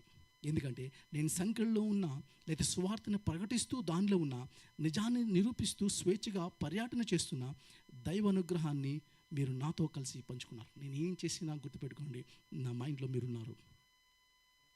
ఎంత బిజీగా ఉన్నా నా మైండ్లో మీరున్నారు. నేను మీకోసం ప్రార్థన చేస్తాను. అందుకని 2 Corinthiansలో అంటాడు, 3rd chapter 2nd verse అంటాడు, you are our letters, you are our letters. మీరు నా పత్రికలో అంటాడు మనల్ని. You are our letters written in our hearts. మా హృదయాల్లో మీరు నేను రాసుకున్నాను నా హృదయాలు, ఇన్ అవర్ హార్ట్స్. అలాగే 1 Thessalonians 2nd chapter 8th verse అంటాడు, క్రీస్తు అపోస్తులుగా, అంటే ఈ కాంటెక్స్ట్ మేము చూస్తున్నప్పుడు ఏమంటాడంటే, క్రీస్తు అపోస్తులుగా మేము మా భారం మీపై మోపవలసింది అలాగ చేయట్లేదు, తల్లి తన పిల్లల్ని చూచుకున్నట్లు మేము మిమ్మల్ని చూచుకున్నట్లు మీ పట్ల దయతో ఉన్నాము. మేము మిమ్మల్ని మనసారా ప్రేమించాము, తద్వారా మీరు మాకు సన్నిహితులయ్యారు. దాంతో స్వార్థ కాకుండా మా జీవితాలను కూడా మీతో పంచుకున్నాం. మేము ప్రకటించింది కేవలం స్వార్థే కాదు, ఈవెన్ మా పర్సనల్ టైం మీతో స్పెండ్ చేశాను, మా లైఫ్ని కూడా మీతో షేర్ చేసుకున్నాను. సో పాల్ యొక్క కమిట్మెంట్ ఏంటంటే తన రిలేషన్షిప్ విత్ హిస్ బిలీవర్స్ లేదా ప్రభు యొక్క బిలీవర్స్తో తన రిలేషన్షిప్ ఆన్ ద డయాస్ కాదు, ఆఫ్ ద డయాస్ కూడా. సో మనం ఎంతసేపు ఏంటంటే ఆన్ ద డయాస్ నుంచి మన సంబంధాలు పాస్టర్ గారితో లేకపోతే మన సంబంధాలు ఎలా ఉంటాయంటే ఇక్కడే ఉంటాయి, అట్లా కాదు. ఆఫ్ ద డయాస్లో కూడా మన సంబంధాలు ఎలా ఉన్నాయి, పాల్ దాని మీద చాలా ఫోకస్ చేశాడు. అందుకని 2 Corinthiansలో ఈ మాటలు జాగ్రత్త వినండి. 11th chapter మీరు చూస్తే 23rd నుంచి 28th verse ఇలా అంటాడు. ఇది కూడా నేను వాడుక భాష తెలుగు బైబిల్ నుంచి చదువుతా ఉన్నాను. వారు క్రీస్తు సేవకుల ఈ విధంగా మాట్లాడాలంటే నాకు మతిపోతుంది. నేను వాళ్ళకన్నా ఎక్కువ సేవ చేస్తున్నాను, నేను వాళ్ళకంటే ఎక్కువ కష్టించి పనిచేశాను, వాళ్ళకన్నా ఎక్కువ సార్లు కారాగారానికి జైలుకి గురయ్యాను, నేను వాళ్ళకన్నా తీవ్రమైన కొరడా దెబ్బలు తిన్నాను, ఎన్నోసార్లు చావుకు గురయ్యాను. యూదులు నన్ను 5 సార్లు 39 కొరడా దెబ్బలు కొట్టారు, 5 times 39. ప్రభుని ఒకసారి కొట్టారు కదా, ఇలా 5 times కొట్టారు నన్ను. 3 సార్లు ఇనప కడ్డీలతో కొట్టారు, ఒకసారి రాళ్లతో కొట్టారు, 3 సార్లు పడవ పగిలి రాత్రి ఒక పగలు సముద్రం మీద గడిపాను, రాత్రంతా సముద్రం మీద గడిపాను. యాక్చువల్గా సీల్ కమాండర్స్ చేస్తారు ఈ పనులు, మిలిటరీకి అమెరికన్ ప్రెసిడెంట్కి సెక్యూరిటీ వాళ్ళు చేస్తారు ఇంత కఠినమైన. అది పాల్కి అక్కడేమో ట్రైనింగ్, పాల్కి ఇది పనిష్మెంట్. విరామం లేకుండా ప్రయాణం చేశాను. ఆ ప్రయాణంలో నదుల వల్ల ప్రమాదం కలిగింది, బందిపోట్ల దొంగల వల్ల ప్రమాదం కలిగింది, నా జాతీయుల పట్ల ప్రమాదం కలిగింది, యూదులు కాని వారి పట్ల ప్రమాదం కలిగింది, పట్టణాల్లో ప్రమాదం కలిగింది, నిర్మానుష్య ప్రాంతాల్లో ప్రమాదం కలిగింది, సముద్రం మీద ప్రమాదం కలిగింది, దొంగ సోదరుల వల్ల ప్రమాదం కలిగింది. నేను కష్టాలు ఎదుర్కొని కష్టించి పనిచేశాను. నిద్ర లేని రాత్రుల్లో ఎన్నో గడిపాను. ఆకలి దప్పులు అంటే ఏమిటో తెలుసుకున్నాను. ఎన్నోసార్లు ఆహారం లేకుండా గడిపాను. చలిలో వస్త్రాలు లేకుండా గడిపాను. ఇవే కాక సంఘం కొరకు నేను ప్రతిరోజు దిగులు పడుతుంటాను. పాలు మాట్లాడుతున్న మాటలు ఇవి. పాలు మాట్లాడుతున్నమాట 1 Corinthians 11th చాప్టర్, మీరు ఇంటికి వెళ్ళిన చదివింది 23 నుంచి 28లో పాలు ఉపయోగిస్తున్నమాట. నేను ఎట్లా కష్టపడ్డాను, సంఘం ఎడల నా బాధ్యత ఏంటి, ఎంత కేర్ తీసుకుంటున్నాను అని అంటే, నా సంఘం గురించి నేను ఇంత చేసిన ఇదిగో ప్రతిరోజు మీకోసం నేను ప్రార్థన చేస్తాను. అందుమాత్రం కాదు, పాల్కు ఇంకా కాన్సర్న్ ఏంటి అని అంటే ఫాల్స్ డాక్టరీన్స్ విషయంలో కూడా అబద్ధ బోధలు ఎప్పుడైతే వస్తున్నాయో దాన్ని ఎదుర్కోవడానికి, తప్పుడు సిద్ధాంతాలు ఎప్పుడు వస్తున్నాయో దాన్ని ఎదిరించడానికి బోల్డ్గా వాళ్ళు తప్పు అని చెప్పడానికి కూడా రెడీగా ఉన్నాడు. ఇప్పుడు ఈ మధ్యన మనకు తెలుసు ప్రకాష్ గంట్ల గారు చనిపోవడం. ఆయన చనిపోయిన తర్వాత నాకు విషయం అర్థమైంది. ఎందుకనంటే ఏంటంటే ఇంకా అంత గట్టిగా వాయిస్ని అబద్ధ బోధలు పేర్లతో సహా ఎత్తి చెప్పి ఖండించేవాడు ఆయన ఉండేవాడు. నేను స్టార్టింగ్లో నేను పేర్లు ఎత్తకుండా నేను చెప్తే ఆయన ఒకసారి నాకు ఫోన్ చేసి అన్న మాట ఏంటి అని అంటే, అలెఫ్ నువ్వు పేర్లు ఎత్తకుండా నువ్వు ఎవరి గురించి చెప్పినా ఎవరి గురించో చెప్తున్నావు కూడా ఆలోచించరు మన వాళ్ళు, గుర్తుపెట్టుకో. నేను పేర్లు ఎత్తడం స్టార్ట్ చేశాను, నువ్వు స్టార్ట్ చేయండి. నేను అట్లా అన్నది ఆయనే. ఇప్పుడు కనీసం ఆ వాయిస్ కూడా లేదు, వాయిసే లేదు. ఇంకా నెక్స్ట్ జనరేషన్ మీరు చూస్తారా, నెక్స్ట్ జనరేషన్కి ఈరోజు సత్యం తెలిసినా ఆచరించే వాళ్ళు తక్కువ ఉన్నారు. నెక్స్ట్ జనరేషన్కి సత్యం చెప్పేవాళ్ళు కూడా లేరు. ఇప్పుడు రోజుకి దినం తగ్గుతుంది. వాక్యం కదువు అవుతుంది అంటే అర్థం ఏంటంటే ఎక్కువ అవుతుంది వాక్యం, కానీ సరైన వాక్యం చెప్పేవాళ్ళు కదువు అయిపోతారు, సత్యవాక్యాలు తక్కువ అయిపోతాయి. మీరు చూస్తున్నప్పుడు మన చుట్టూ ఏమున్నాయి అంటే అబద్ధ బోధలతో ఉన్నాయి. పాల్ దాని విషయంలో కూడా ఎప్పుడు మిమ్మల్ని జ్ఞాపకం చేసుకున్నారు. ఎంత స్ట్రగుల్ అవుతాడంటే ఒక పర్టికులర్ టైంలో ఏమంటాడంటే, నేను ఇంత చెప్పి ఇంత ఫౌండేషన్స్ వేస్తే ఎవరో వచ్చి మీకు చెప్తే ఇలా తప్పని ఎట్లా తిరిగిపోయారు, మీరు అబద్ధ బోధలకు ఎలా వెళ్ళిపోయారు అని స్ట్రగుల్ అయ్యి షాక్ అయ్యి రాస్తాడు గ్రంథాన్ని, ఆ మాటలు ఉపయోగిస్తాడు. ఇంత ఫౌండేషన్స్ వేసిన తర్వాత అంత ఈజీగా ఎలా వెళ్ళిపోతారు చూడండి. సో పాల్ ఉపయోగించిన మాటలు. సో ఈ పరిస్థితుల్లో మనం చూస్తున్నప్పుడు ఏంటంటే ఇక్కడ మాటలు ఏంటంటే, తను ఎక్కడి నుంచి వచ్చాడంటే ఎఫ్ఎస్సి నుంచి ఎక్కడ ఏ ప్లేస్కి వచ్చాడంటే, ఇక్కడ మొదట మనం ఏమనుకున్నాం, ఎక్కడి నుంచి వచ్చాడు తను, మాసిదోనియా నుంచి గ్రీస్ దేశానికి వచ్చాడు. అక్కడి నుంచి సిరియా అనుకున్నాడు, కానీ సిరియా నుంచి మళ్ళీ మాసిదోనియాకి అక్కడికి వెళ్ళిపోయాడు. ఇది మనం చూసిన కాంటెక్స్ట్. అయితే ఇక్కడ ఎందుకు ఈ ట్రిప్ చేశాడు, ఇక్కడ ఎందుకు ఈ ట్రిప్ వచ్చాడు అని అంటే, లుక్ ఎందుకు ఈ ట్రిప్ చేశాడో ఎక్స్ప్లెయిన్ చేయలేదు. లుక్ అయితే ఎక్స్ప్లెయిన్ చేయలేదు, ఎందుకంటే అపోస్తలుల కార్యాలు రాసింది లుక్ రాశాడు. లుక్ ఎక్స్ప్లెయిన్ చేయలేదు. కానీ పాల్ ఇక్కడి నుంచి రాసిన కొరింథీ పత్రిక, రోమ పత్రికలో ఎందుకు వచ్చాడో రాశాడు. ఎందుకు ఈ సిటీస్ తిరిగాడు అని అంటే, యెరూషలేములో ఉన్న చర్చ్ మెంబర్స్ పూర్ చర్చ్, వాళ్ళు ఫినాన్షియల్గా స్ట్రాంగ్ కాదు కాబట్టి వాళ్ళకి సపోర్ట్ చేయడానికి ఇక్కడ నుంచి ఆఫరింగ్స్ని కలెక్ట్ చేసుకోవడానికి వచ్చాడు. ఆ కాంటెక్స్లో ఈ సిటీస్ తిరిగాడని ఉంటుంది. అది మీ కొరింథీ పత్రికలో కానీ రోమ పత్రికలో చాలా స్పష్టంగా పాల్ రాస్తాడు. పాల్కి ఒక చర్చ్ ఇక్కడ బాగుంది, ఇంకొక చర్చ్ ఎక్కడ వీక్గా ఉందని తెలిసి ఆ చర్చ్ మెంబర్ ఏడల ఎంత బాధ్యత అనంటే, వాళ్ళకి ఏమైనా సపోర్ట్ చేస్తారా, మీలోంచి కొంతమంది వచ్చి పలానోళ్ళు ఇబ్బంది పడుతున్నారు, వాళ్ళకి మీరేమైనా సపోర్ట్ చేస్తారా అని చర్చ్ని ఎంకరేజ్ చేయడం, చర్చ్ నుంచి ఫండ్స్ కలెక్ట్ చేసి వాళ్ళకి పంపించడంలో పాల్ చేసిన పనులు. అంటే అంత బాధ్యత కలిగినాడు. సో మీరు ఆలోచిస్తే అంటే ఇక్కడ పూర్ పీపుల్, చర్చ్లో పూర్ ఉన్నారు, రిచ్ పీపుల్ కూడా ఉన్నారు. కానీ 1 Corinthiansలో ఇట్లా అంటాడు. 1 Corinthiansలో ఈ పౌలు ఉపయోగిస్తూ ఏమంటాడు, మీలో అనేకులు గనులు కాదు, గనులు నుంచి రాజవంశం నుంచి పిలువబడలేదు. అంటే చాలామంది మీలో స్లేవ్స్గా ఉన్నారు, అంటే బాగా చిన్న జాబ్స్ చేసుకునే వాళ్ళు ఉన్నారు. కానీ ఆ ఒక్క పేజ్ వెనక తిప్పితే రోమపత్రిక లాస్ట్ అధ్యాయం చూస్తే అంటే అక్కడేమంటాడంటే, అంటే కొరింథీ పత్రిక మొదటి అధ్యాయం ఇట్లా అంటాడు, ఒక్క పేజీ ముందు రోమపత్రిక లాస్ట్ అధ్యాయం చూస్తే కొంత లిస్ట్ అవుట్ చేస్తూ ఆ లిస్ట్ అవుట్లో ఏమంటే గైస్ అనే రిచ్ మ్యాన్ ఉన్నాడు, గైస్. అలాగే ఎరస్టస్ అనే ఒక సిటీ ట్రెజరర్ ఉన్నాడు. అంత రిచ్ పీపుల్ కూడా ఉన్నారు కాంగ్రిగేషన్లో. అంటే చర్చ్లో ఎలాంటి కాంగ్రిగేషన్ ఉంటుంది, రిచ్ అండ్ పూర్ కలిసి సమానంగా పక్కన కూర్చొని స్థాయి చర్చ్ మాత్రమే తీసుకొస్తారు. చర్చ్ అనేది ఎట్లాంటిది అని అంటే, చర్చ్లో మీరు గమనించండి, అక్కడ ఉన్నదంటే ఇది మేడ గదిలో గ్యాదర్ అయ్యారట. 2nd floor నుంచి పడిపోయాడనంటే మీరు గమనించండి, ఇక్కడ ఎంతమందికి 2 floors ఉన్న బిల్డింగ్స్ ఉన్నాయి. 21st century అనేది 2-tier బిల్డింగ్ మనకి ఇంకా లేదంటే ఫస్ట్ సెంచరీలో 2-స్టేర్ బిల్డింగ్ కట్టాడంటే రిచ్ మ్యాన్. అక్కడ గ్యాదర్ అయ్యారు. సో గ్యాదర్ అయిన ఇంటిలో believer is a rich man. పాల్కి అలాంటి కాంటాక్ట్స్ కూడా ఉన్నాయి, రిచ్ బిలీవర్స్ ఉన్నారు. సో 2-స్టార్ బిల్డింగ్ మీద గ్యాదర్ అయ్యారు, 2వ అంతస్తులో వాళ్ళు గ్యాదర్ అయ్యారు. గ్యాదర్ అయిన తర్వాత అక్కడి నుంచి మనం చూసినప్పుడు అక్కడి నుంచి ఐటికస్ పడిపోవడం మనం చూసాం. అది మనం నెక్స్ట్ వస్తున్నాం, ఆ పాయింట్కి వస్తున్నాం. కానీ అక్కడ మాట ఏంటి అని అంటే, ఇలాంటి ప్లేస్లో ఏంటంటే రిచ్ అండ్ పూర్ అనే కాంగ్రిగేషన్ దాంట్లో ఈ పూర్ పీపుల్ని రిచ్ పీపుల్ పట్టించుకోవాలి. అలాంటి యొక్క కమ్యూనిటీని దేవుడు తీసుకొచ్చాడు. అంటే ఏంటంటే a community that was form by Christ or by the cross. సిలువ వల్ల, దేవుని వల్ల ఏర్పడిన యొక్క కమ్యూనిటీ అది. It's a mega family. ఇంకా చెప్పాలంటే శ్రమలు పడుతున్నప్పుడు, ఆది సంఘం శ్రమలు పడుతున్నప్పుడు మా పరిస్థితి ఏంటి, ఇలా చంపేస్తున్నారు అనుకున్నప్పుడు యోహాను వాళ్ళకి రాస్తూ ఆ పత్రికలో ఏంటి ప్రకటన గ్రంథంలో అంటాడు, ఇదిగో అంత జనసమూహం, లెక్క పెట్టలేనంత జనసమూహం. ఎవరంటే వీళ్ళందరూ మన మెగా ఫ్యామిలీ. ఇది ఏంటంటే క్రీస్తు యొక్క రక్తంలో కడుక్కున్న వాళ్ళు, డిఫరెంట్ ట్రైబ్, డిఫరెంట్ నేషన్ నుంచి, డిఫరెంట్ లాంగ్వేజెస్ నుంచి గ్యాదర్ అయిన ఒక బిగ్ ఫ్యామిలీ. సో పర్సెక్యూట్ అయిన ప్రతి ఒక్కరి గారు మాకు పెద్ద ఫ్యామిలీ ఉందని ఫీల్ అవడం, వీఆర్ మైనారిటీస్ కాదు అనే హోప్ని ఇవ్వడం. ఎక్సార్టేషన్ అంటే అది హెచ్చరించడంలో విషయం ఏంటి అంటే వాళ్ళని ప్రోత్సహించడం. ఇవన్నీ వస్తాయి. కానీ ఈరోజు నేను అడుగుతున్నాను, సో పాల్ యొక్క హెచ్చరించే దాంట్లో గుర్తుపెట్టుకోండి, అది వాక్యాన్ని బేస్ చేసుకుని హెచ్చరించాడు పాల్. ఇప్పుడు వాక్యాన్ని బేస్ చేసేది ఎందుకు అనంటే, పాల్ చాలాసార్లు ఉపయోగించిన మాట ఏంటి అనంటే, ఏమంటే ఇది యేసు ప్రభు గురించి చెప్పినప్పుడు 1 కొరింథియన్స్లో 15th చాప్టర్లో అంటాడు, ఆయన మరణాన్ని లేఖనం ప్రకారం ఆయన మరణించాడు.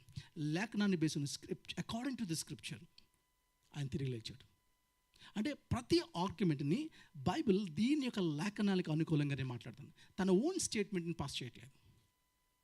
ఈరోజు ఏమవుతుంది ఏంటంటే, నేను చాలామంది ప్రసంగాలు చూసినప్పుడు నాకు అర్థమవుతుంది ఏంటంటే, ఒక ఎగ్జాంపుల్ ఇచ్చి దాని మీద కేసు బిల్డ్ చేస్తున్నారు.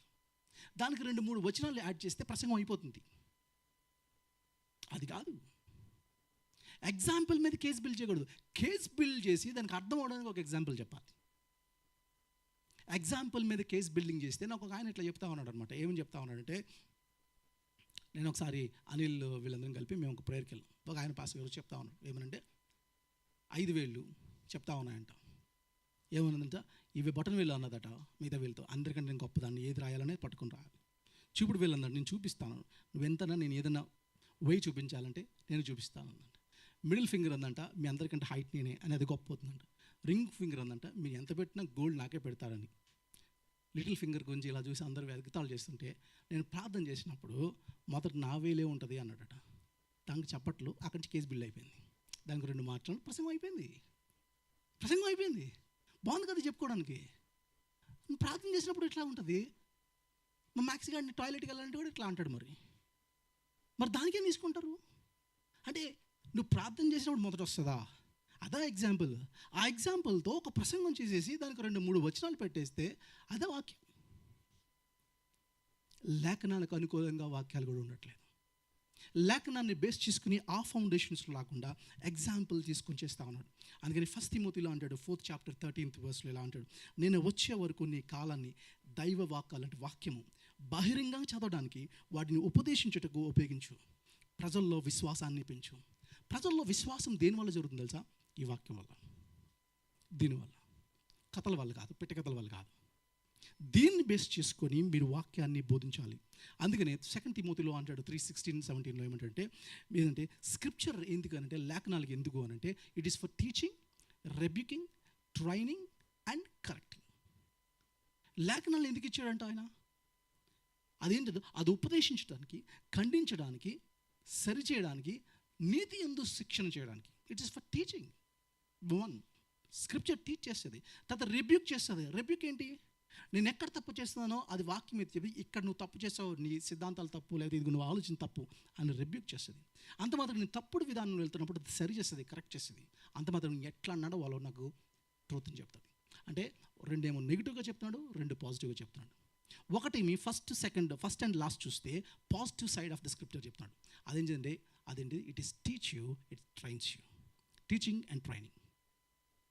ఇక్కడ నుంచి నీ బిలీఫ్ ఏంటో అర్థమవుతుంది. మిగతా మధ్యలో ఉన్న రెండు ఏంటంటే ఫర్ కరెక్టింగ్ అండ్ రెబ్యూకింగ్. అదేంటంటే తప్పుతుంది, లేకపోతే ఇంకోటి ఏమన్నాడు, ఖండిస్తుంది అన్నాడు. అంటే బిలీఫ్ నుంచి బిహేవియర్ గురించి మాట్లాడుతుంది. అంటే first and fourth words belief అయితే, ఈ రెండు బిహేవియర్ గురించి మాట్లాడుతుంది. నా బిలీఫ్ నుంచే బిహేవియర్ వస్తుంది, నా నమ్మకం నుంచే నడవడిక వస్తుంది, నా క్రీడ్ నుంచే కాంటాక్ట్ వస్తుంది, యాక్షన్ నుంచే యాటిట్యూడ్ వస్తుంది. సో దేవుడు ప్రభు చెప్పిన మాటలు ఏంటంటే ఇవి, అంటే పౌలు చెప్తున్న మాటలు స్క్రిప్చర్ని బేస్ చేసుకొని. అందుకని ఫస్ట్ పీటర్ కూడా ఇదే మాట అంటాడు, దేవుడు మీకు అప్పచెప్పిన వాటినిపై అధికారం చూపకుండా ఆ మందుకు ఆదర్శ పురుషులుగా ఉండండి. సో స్పీకర్స్కి చెప్తున్న మాట ఏంటంటే be careful with your congregation.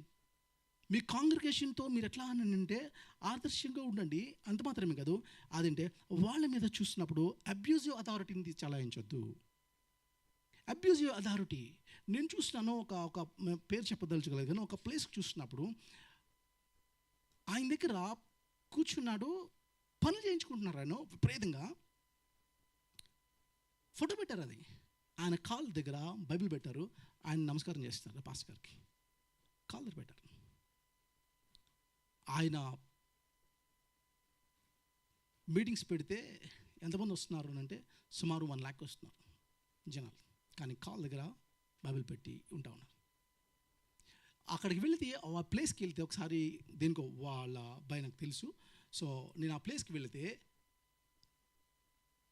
ఎలా ఉన్నారు జనాలు అంటే, ఇంట్లో వాళ్ళు చూస్తే ఏంటంటే నిజంగా బానిసలే, స్లేవ్సే. కాంగ్రిగేషన్ని ఎట్లా యూటిలైజ్ చేస్తూ ఉన్నారు. పాల్ కాంగ్రిగేషన్ గురించి చెప్తా ఉన్నాడు, ఎట్లా ఉండాలి. డాక్టరల్ ప్రీచింగ్లో వెళ్తున్నారా? చాలామందికి లిటిల్ టైం లేదు, లేజినెస్, ఇవన్నిటిలో స్క్రిప్చర్ని బేస్ చేసుకొని ఫోకస్ ఉండట్లేదు. అందుకని church must be counted in the terms of spiritual, not in the terms of numerical. తమ్ముడిని ఒకసారి అడిగాడు ఒక ఆయన వచ్చి, మీ సంఘం ఎదిగిందా అండి అని వచ్చినప్పుడు వాళ్ళు అడిగితే ఒకసారి అన్నాడు, పెరిగారంటే పెరగలేదు కానీ ఎదిగారండి అన్నాడు. పెరగడం కాదు, ఎదగడం గురించి మాట్లాడతాం. ఎర్లీ చర్చ్లో అదే జరిగింది. మీరు చూసినప్పుడు చర్చెస్ ఇంట్లో గ్యాదర్ అయ్యారు, మేడగదులు. మీకు తెలుసా, చర్చ్ హిస్టరీ చూస్తే 3rd centuryలో, అంటే సుమారు 330 ఆ టైం నుంచి ఫస్ట్ చర్చ్ బిల్డింగ్ స్టార్ట్ అయింది.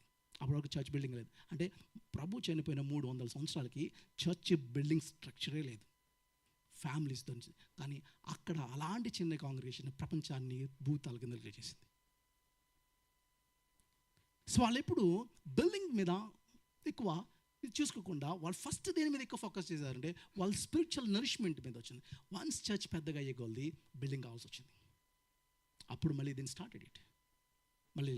కానీ తర్వాత కాలంలో మనం చూస్తున్నాం, ఇప్పుడంటే వాక్యం తక్కువై చర్చ్ బిల్డింగ్స్ పెద్ద అయిపోయింది. Church became mall and buildings too tall, dresses are small, but no one is responding to the gospel call.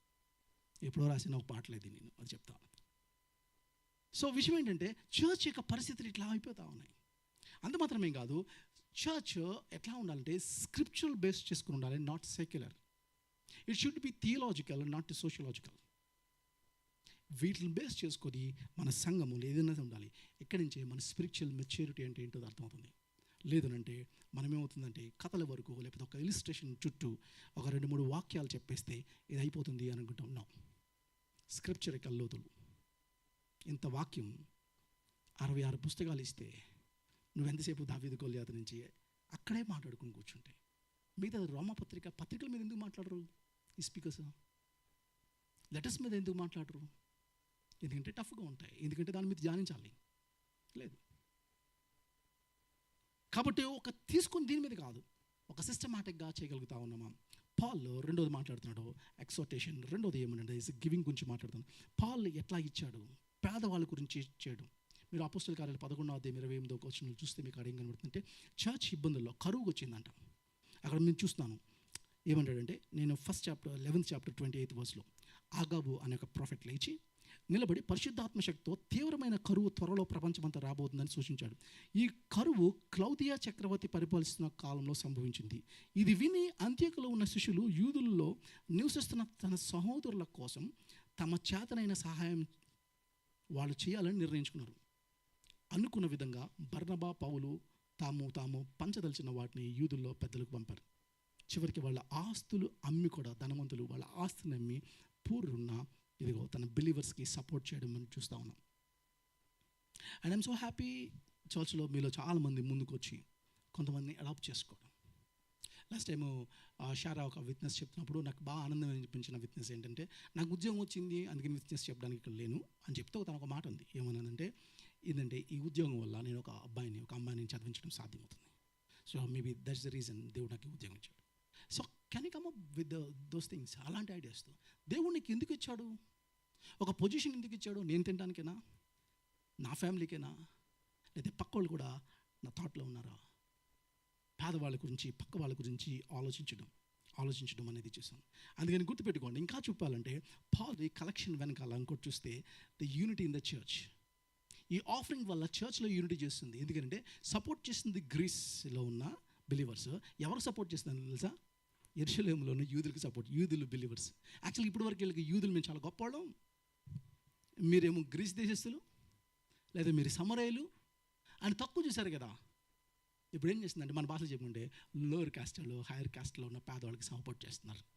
మన భాషలో చెప్పుకోవాలంటే చర్చ్లో యూనిటీ ఫామ్ అయింది. అరే మేము మనల్ని తప్పార్థం చేసుకున్నాం, వాళ్ళు తిరిగి మనం రెస్పాండ్ అవుతారు. పాల్ యొక్క ఆఫరింగ్ వెనకాల కలెక్ట్ చేసుకొని ఈ సిటీస్ తీసుకున్న ఆఫరింగ్ వెనకాల పాల్ ఎట్లా పనిచేస్తున్నాడో మనకి అర్థమవుతుంది. అంత మాత్రమే కాదు, పాల్కున్న ఇంకొక గుణం ఏంటంటే, ఇంకొకటి మనకి ఏంటంటే పర్సిస్టెన్సీ. మనం చూస్తూ ఉంటాం. పర్సిస్టెన్సీ ఏంటంటే పాల్ ఎక్కడ ఎంత విసిగిపోయినా, తన కొట్టడానికి ప్లాన్ చేసినా, ఒక ప్లేస్ నుంచి ఒక ప్లేస్కి తిరుగుతున్నా సరే తను ఎప్పుడు ఆ పర్సిస్టెన్సీని కోల్పోలేదు. అట్లాగే ఉన్నాడు, నిలబడ్డాడు. అలాగే స్ట్రాంగ్గా ఉన్నాడు, ఎక్కడ వీక్ అవ్వలేదు. తనకి ఎన్ని ఇబ్బందులు వచ్చినా, ఎట్లా ఉన్నా అట్లాగే ఉన్నాడు. ఇది మనకి చాలా కావాలి. అందుకనే పాల్ 1 Corinthians 13th చాప్టర్లో ఉపయోగించినప్పుడు, ఆయన ప్రేమ గురించి ఉపయోగించినప్పుడు ఆయన ఉపయోగించిన మాటలంటే పేషెన్స్ గురించి మాట్లాడతాడు, ఎండ్యూరింగ్ ఆల్ థింగ్స్ గురించి మాట్లాడతాడు, ఇట్ నెవర్ ఫెయిల్స్ అంటాడు. ప్రేమ ఉంటే ఈ ప్రేమ ఈ 3 లక్షణాలు తీసుకొస్తుంది. ఒకటి పేషెన్స్ని తీసుకొస్తుంది, లేదా ఎండ్యూరింగ్ అన్నిటిని ఓర్చుకుంటుంది. అది శ్రమైన బాధను నువ్వు ప్రేమించినప్పుడు, నిజంగా నీ సహోదరుని ప్రేమించినప్పుడు, అది శ్రమైన బాధన్న ఎలాంటిదన్నా నువ్వు చూస్ చేసుకుంటావు. తెలుసా, అన్నిటిని చూస్ టు లవ్ దెమ్. పేషెన్స్గా ఉంటావు, నెవర్ ఫెయిలింగ్. ఇది ప్రేమకున్న లక్షణాలు. అంత మాత్రమే కాదు, ఇంకొకటి ఏంటంటే అవైలబిలిటీ గురించి మాట్లాడడం. పాల్ మేడగదిలో కూర్చుని ప్రసంగం చేస్తున్నప్పుడు అక్కడున్న విషయం ఏంటంటే, నైట్ అంతా ఆ నైట్ ఉంటాడు. మళ్ళీ తనకు ఒకటి అర్థమైంది, మళ్ళీ నేను సిటీ రాను, ఎందుకంటే నన్ను చంపేయడానికి పక్కా ప్లాన్స్ ఉన్నాయి. కాబట్టి చివరిగా నేను ఏం మాట్లాడాలో మాట్లాడాను. వాళ్ళని హెచ్చరిస్తూ కూర్చుంటే అక్కడున్న మాట అంటే, వాళ్ళకి మాట్లాడను డిస్కషన్ పెట్టుకున్నాడు. అంటే ఒక టాపిక్ తీసుకుని డిస్కషన్ పెట్టుకున్నారు మనకు తెలియదు. ఆ డిస్కషన్లో క్వశ్చన్ ఆన్సర్ అవర్ ఉంది. చాలా వెళ్ళిపోయిందంట. మన వైజాగ్లో లాస్ట్ వెన్స్డే నేను అఖిల్ వైజాగ్లో ఒక మీటింగ్కి వెళ్తే చూస్తే టీన్స్ వాళ్ళు వేసిన క్వశ్చన్స్, మొదటి సెషన్ నాకు టాక్ అయిపోయిన తర్వాత ఆఫ్టర్నూన్ నేను ఏం చేశాను, క్వశ్చన్ అవర్ తీసుకున్నాను. వాళ్ళు వేసిన క్వశ్చన్స్ నేను షాక్ అయ్యాను. టీన్స్ వేసిన క్వశ్చన్స్, హూ క్రియేటెడ్ గాడ్, దేవుడిని ఎవరు తయారు చేశారు? టీన్స్ చేస్తున్నారు, క్వశ్చన్స్ వేస్తున్నారు. నేను తప్పు చేస్తానని తెలుసు కదా, దేవుడు ఎందుకు తయారు చేశాడు నన్ను? ఏజ్ ఎంతో తెలుసా వెళ్దు, 12 years. నేను వాళ్ళని తిరిగి క్వశ్చన్స్ వేసినప్పుడు దేవుడు మనల్ని ఎందుకు సృష్టించాడు అని అంటే, దాంట్లో ఒక అబ్బాయి చెప్పిన ఆన్సర్ ఏంటంటే, ప్రజల్ని ప్రేమించడానికి. ఇంకొకరిని అడిగాను, దేవుని పోలిక అంటే ఏంటి అని అంటే, ఆయనలో ప్రేమ ఉంది కదా, మనల్ని కూడా ప్రేమించడానికి వేశాడు. అరే నేను ఇంక చెప్పని వెళ్ళిపోతాను అన్నాను. వాళ్ళు ఎదిగారు పిల్లలు. మీరు అనుకుంటున్నారేమో, వాళ్ళు చాలా షార్ప్గా ఆలోచిస్తున్నారు. సో ఆ క్వశ్చన్ అవర్ చాలా టైం వెళ్ళిపోయింది. పాల్ ఆ డిస్కషన్లో, ఆ క్వశ్చన్ అవర్లో ఎంత టైం వెళ్ళిపోయిందో అని అంటే, చాలా టైం వెళ్ళిపోతూ ఉంది. ఆ వెళ్ళిపోతున్నప్పుడు చూస్తే ఏమైందంటే మిడ్నైట్ అయిపోయింది. మీరు ఆలోచించండి, సండే రోజున కాకుండా సండే గ్యాదర్ అయ్యారు. ఆలోచించండి, పాల్ అంతసేపు మాట్లాడుతున్నాడు. మీరు ఆలోచించండి, ఏమంటాం దీన్ని? వాక్యం మెడల ఆసక్తి కలిగిన ప్రజలు ఉన్నారు. సో నేను 4 పాయింట్స్ చెప్పి నేను క్లోజ్ చేస్తాను. ఒకటి ఎక్సోటేషన్ అని అన్నాం. ఎక్సోటేషన్ అంటే మీకు సింపుల్గా కొంతమందిని ఎంకరేజ్ చేయడం, లేదని హెచ్చరించడం, అది స్మూత్గా. నువ్వు హెచ్చరించినప్పుడు మనది కదా అంటాం, మనల్ని పొగిడినంతసేపు తీసుకుంటాం, మన ఒక మాట అంటే మనం కరెక్ట్ చేయడానికి ఉపయోగిస్తే తీసుకోం. అది ఆగస్టిన్ అదే అంటాడు, we love truth when it enlightens us, but we hate truth when it rebukes us. అది మనం హేట్ చేస్తాం స్టార్ట్ అవుతుంది అక్కడి నుంచి. కరెక్ట్ చేసినప్పుడు కరెక్ట్ చేయడానికి ఒప్పుకోము కదా. సో ఎక్సోటేషన్ అని అన్నప్పుడు అంటే హెచ్చరించడం లేకపోతే వాళ్ళని ప్రోత్సహించడం అన్నప్పుడు ఒక సింపుల్ అడ్వైస్ కొన్నిసార్లు ఏం చేస్తుంటే లైఫ్స్ని మారుస్తుంది. ఒక సింపుల్ అడ్వైస్, మీరు ఏం లేదు, అదేంటంటే జస్ట్ మీరు ఏం చేయాలంటే స్మైల్ ఇవ్వండి, అది చాలు, చాలా మందిని ఆదరిస్తుంది. లాస్ట్ టైం ఒక ఐఎమ్ వాచింగ్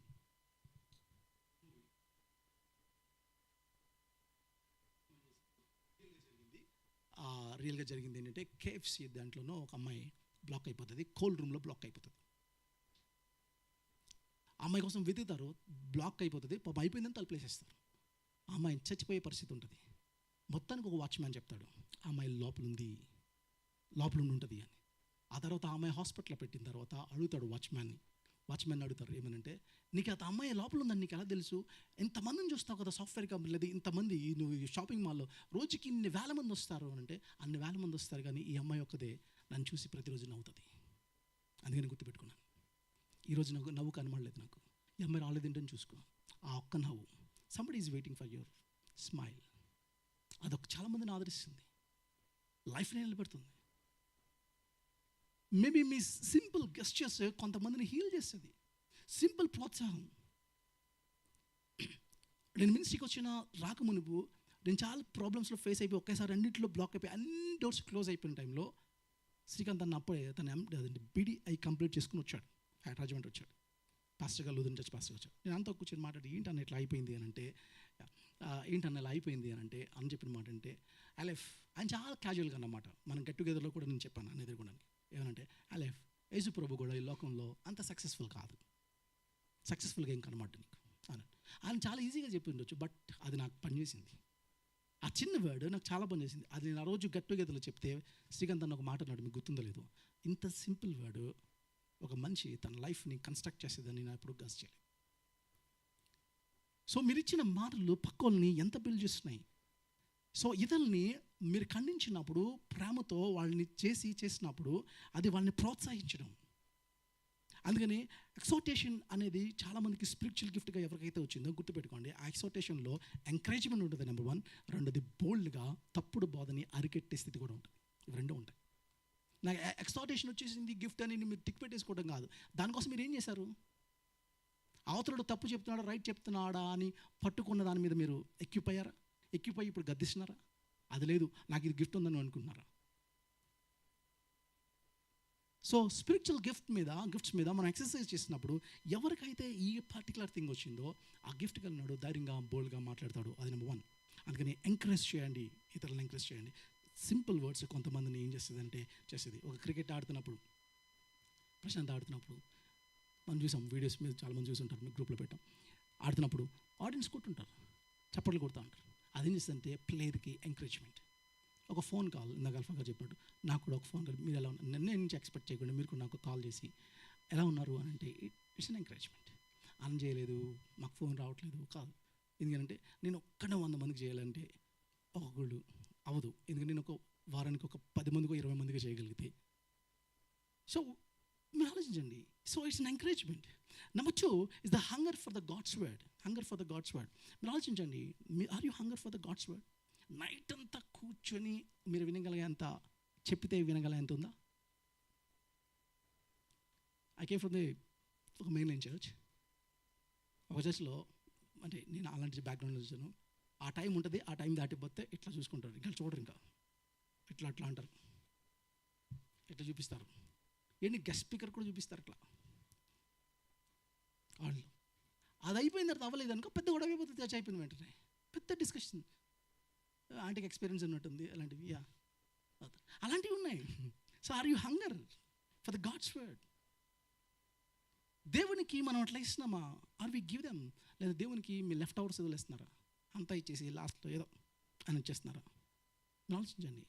ఎప్పుడైతే రివైవల్ ఇప్పుడు స్టార్ట్ అవుతుందంటే ఎవరైతే దేవుని యొక్క వాక్యం మీద ఆసక్తి కలిగి దాన్ని తవ్వడానికి ట్రై చేస్తారో అలాంటి వ్యక్తుల దగ్గరే రివైవల్ స్టార్ట్ అవుతుంది. నెంబర్ 3 అదంటే the reality of the spiritual weakness. The final reality of the spiritual weakness ఏంటంటే ఐతికస్ మనకు కనబడుతూ ఉన్నాడు. ఐతికస్ దగ్గరికి వచ్చినప్పుడు ఒకటి గుర్తుపెట్టుకోండి, తను అక్కడే కూర్చున్నాడు కానీ నిద్రపోతున్నాడు. ఎంతమంది ఉన్నారు అట్లాంటి ఆ స్టేట్లో? ఎంతమంది ఉన్నారు ఆ స్టేట్లో? ఫిజికల్గా present, spiritual dead or sleeping. దీన్నే అన్నాను నేను. ఏమన్నాను? Sleeping mode. ఎంతమంది స్లీపింగ్ మోడ్లో ఉన్నారు ఇక్కడికి వచ్చిన?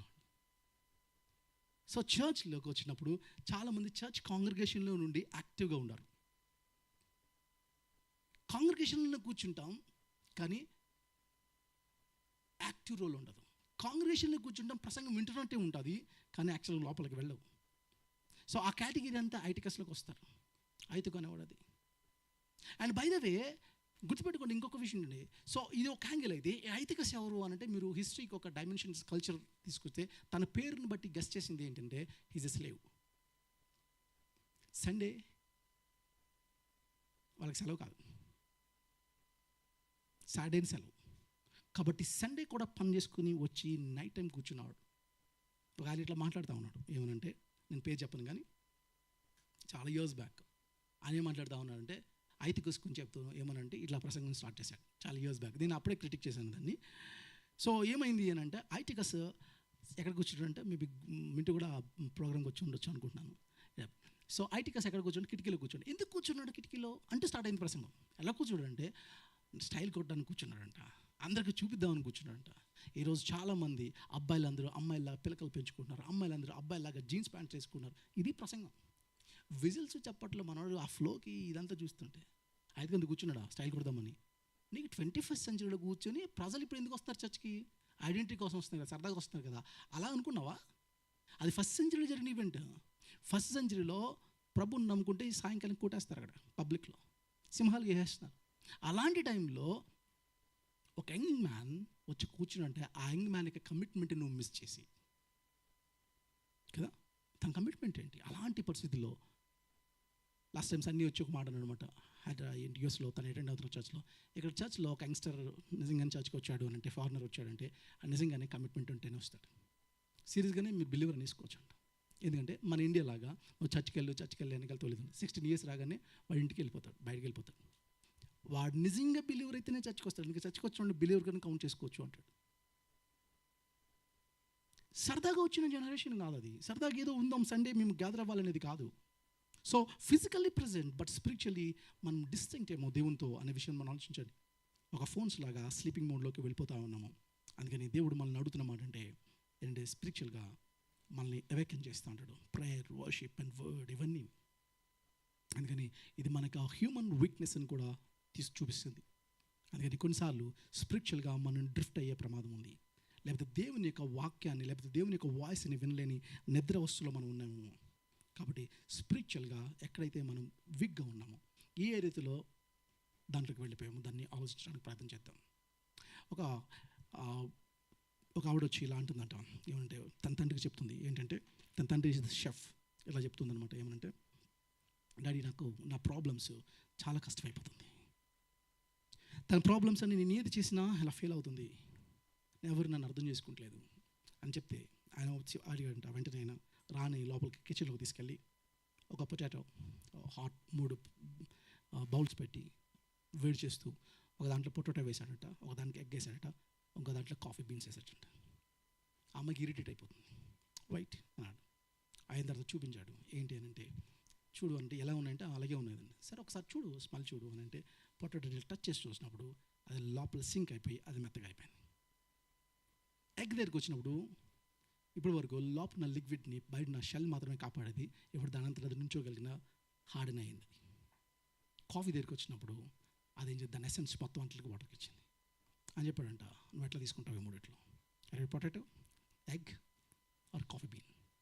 మెడిజం. ఒక సిచ్యువేషన్ నీకు వస్తుంది, ఒక ఛాలెంజ్ నీకు వస్తుంది. ఆ ఛాలెంజ్లో మీకు వస్తున్నప్పుడు పాల్కి చాలా డిఫరెంట్ ఛాలెంజెస్ వస్తున్నాయి. ఎట్లా తీసుకున్నారు? ఆ ఛాలెంజ్ నేను చేయలే అవసరం లేదు, మినిస్ట్రీ నేను చేసిన సరిపోతుంది. ఆ దాంట్లో ఇంకిపోతున్నామా, లేకపోతే కొంచెం సూపర్ఫిషియల్గా కొంత లోపలికి వెళ్ళి గట్టిపడుతున్నామా, లేకపోతే ఆ సిచ్యువేషన్స్ కూడా నువ్వు చేసుకుని హౌ యూ టేక్ ఇట్, నువ్వు తీసుకొని దాన్ని ఎట్లా నీ లైఫ్ని కన్స్ట్రక్ట్ చేసుకుంటావు, ఈ విషయాల మీద మనం ఆలోచిస్తాం. కళ్ళు మూసుకోండి, ప్రార్థన చేద్దాం. ప్రేమ గల మా తండ్రి, జీవం గల మా ప్రభువా, ఈ సమయాన్ని బట్టి నీకు వందనాలు చెల్లిస్తా ఉన్నాం. ప్రభు ఇది కదవా అపోస్తల కార్యాలు మేము 20వ అధ్యాయం మీద ఫోకస్ చేసి కొన్ని సత్యాలు నేర్చుకునే కృపను అనుగ్రహించారు, నీకు వందనాలు. ప్రభు ఇది కదవా, ఒకవేళ మేము స్లీపింగ్ మోడ్లో ఉన్నామేమో, స్పిరిచువల్గా మేము స్ట్రాంగ్గా లేమేమో, కానీ ప్రభా ఎప్పుడూ యాక్టివ్గా పాల్ లాగా ఎదుగుదవా మేము ఉండడానికి పరిస్థితులు ఎలాంటి అయినప్పటికీ ఎదుగుదవా మేము మా విజన్ మర్చిపోకున్నట్లు ప్రభా మమ్మల్ని ఆటంకపరిచేవి, మమ్మల్ని వెనకలాగేవి, మమ్మల్ని నిరుత్సాహపరిచేవి అనేకమంది ఉంటాయి. అయినా still I'm doing for the lord. దానికోసం నేను దెబ్బలు తింటాను, మాటలు పడతాను, అవమానం పడతాను. నన్ను ఎన్నిసార్లు దెబ్బలు తిన్నాడు, ఎన్నిసార్లు రాడ్లతో కొట్టారు, ఎన్నిసార్లు చంపాలని చూశారు, ఎన్నిసార్లు ముఖం మీద ఉమ్మేశారు, ఎన్నిసార్లు ప్రభు ఇదిగో మేము చూస్తున్నాం పాల్ యొక్క లైఫ్ని. ప్రభా గాస్పల్ క్రీస్తు యొక్క సువార్త అంత సీరియస్గా పాల్ తీసుకొని అంత సీరియస్గా మేము తీసుకోలేదేమో. అందుకని సండే అప్పుడు మాత్రమే వస్తున్నాం. ఆ 2 అవర్స్లో కూడా ఇచ్చే 1 అవర్ టాక్లో ఒకవేళ మేము స్లీపింగ్ మోడ్లోకి వెళ్తామేమో, మేము ఆలోచించుకుని కృపను అనుగ్రహించండి. పాల్గొన్న కమిట్మెంట్ మేము కూడా కలిగి ఉండడానికి మీరు మాకు అనుకూలమైన పరిస్థితులు మీరు అనుగ్రహించి నడిపించమని బిడ్డల పక్షాన్గా చేస్తున్న ఈ ప్రార్థన మీరు అంగీకరించండి. ప్రభు కదా మా అందరి జీవితానికి సమర్పిస్తున్నాం, జ్ఞాపకం చేసుకుని నడిపించమని మా ప్రభును రక్షకుడైన యేసుక్రీస్తు నామమున అడిగి వేడుకుంటున్నాం తండ్రి.